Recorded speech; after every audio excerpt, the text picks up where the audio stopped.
Hey y'all, it's Kat. Welcome back to my channel. Today's video is in collaboration with my new friend Corinna over at Life's Little Things. She reached out not too long ago and wanted to do a what's for dinner. So absolutely, I share my meals with y'all anyway. So if you guys are new, consider hitting that subscribe button. I share standalone recipes. I do share my grocery hauls and vlogs from time to time. And of course, what's for dinners. But today's what's for dinner is going to start with a baked tortellini. So I am just tearing some bread here. I get this at one of our local bakeries. Lowe's Food, not too far from me, has an amazing bakery. And this is the Parmesan herb olive bread. So I'm just tearing it into pieces here for dipping in the sauce. But that's how we're starting today's video. Make sure, my guys, make sure you go down there and you check out Corinna's channel. It's going to be linked down below. And we're going to start off with some baked tortellini and olive bread. Welcome to my Southern Farming Kitchen.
Any kind of frozen tortellini. I like the Great Value, the cheese kind.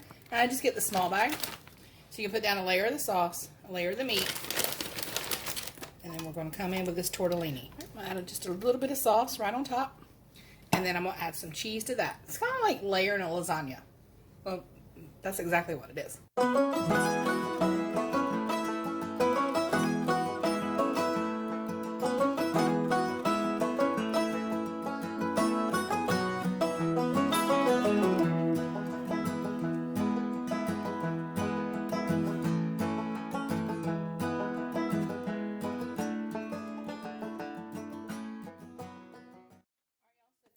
Degrees. I'm going to cover it for 20 minutes and then I'm going to uncover it and cook it for another 10 to 15.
To buy the angel hair pasta because I just like the texture of it, but I know it comes in a bag and it's already shredded and it's supposed to be washed and all that, but we're gonna wash it one more time just to make me feel better, and it won't hurt it at all.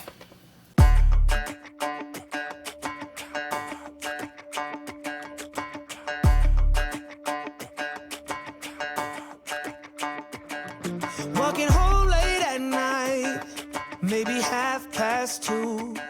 A little drunk, but I'm alright. I'm going to add 1 tablespoon of hot pepper vinegar right there in that. I can make my own. I have a video where I made my own, but that one is, well, I ain't gonna lie, it's better than mine. I like it. I keep adding vinegar to it. You can reuse it for quite a while. So I'm gonna stir that in, put the lid on, and that's it. Easy peasy.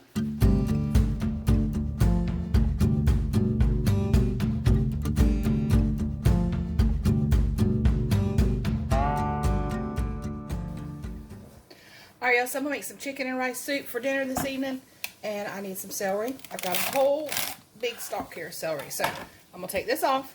Don't worry, you know me. That's going to be saved for chicken stock, probably a month or so down the road.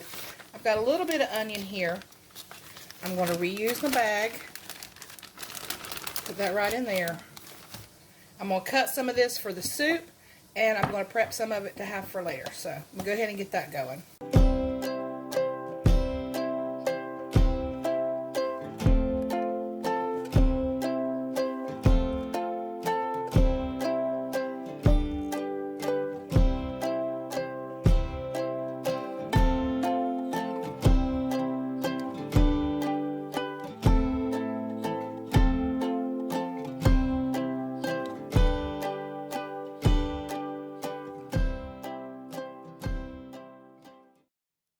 So I have washed it. Now I'm going to cut up just a little bit for my soup, store some for later on. I've been, oh gosh, for a while now storing it in water. I can't remember who I saw do it first. Might have been Jen Chapin. I'm not sure, but I believe so. Been a while ago. But I've been storing it in water, and it really does preserve it, you know, for longer down the road. You know what I'm saying. So I'm going to dice up a little bit of this for the soup, and then store the rest of it in there.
Completely covered the chicken with water. I'm going to add some chicken base just because I like to drive home that chicken flavor, which you don't actually have to when you use thighs because there's so much flavor in the thighs, but I'm going to do it anyway. Like I said, that's an optional step. You can use, like, see, I use the ands, or you can use tones, or just whatever kind you like. So I'm going to give that a stir. I'm going to let it come up to a simmer. I'm going to let it simmer until the chicken is cooked through. And then we'll take the chicken out. I'm going to pick it.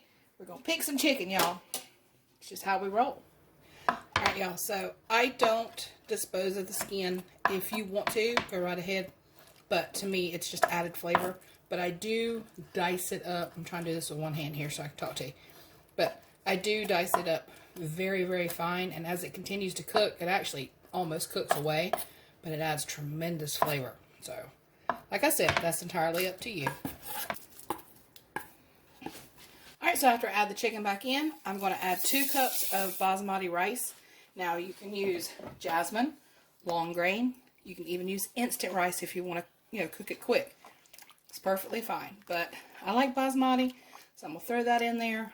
And I'm going to slowly let it just soak up. And just, it's going to cook for another half hour to an hour. And then I got a couple of more things I'm going to add to it, and this soup will be done. Alright, y'all, so as soon as your rice is done, add 1 can of cream of chicken. And then you're going to stir it all the way through there. Let it melt. Now, you don't have to add the cream of chicken. You really don't. But I highly recommend it. So I'm going to stir it through. Let it melt.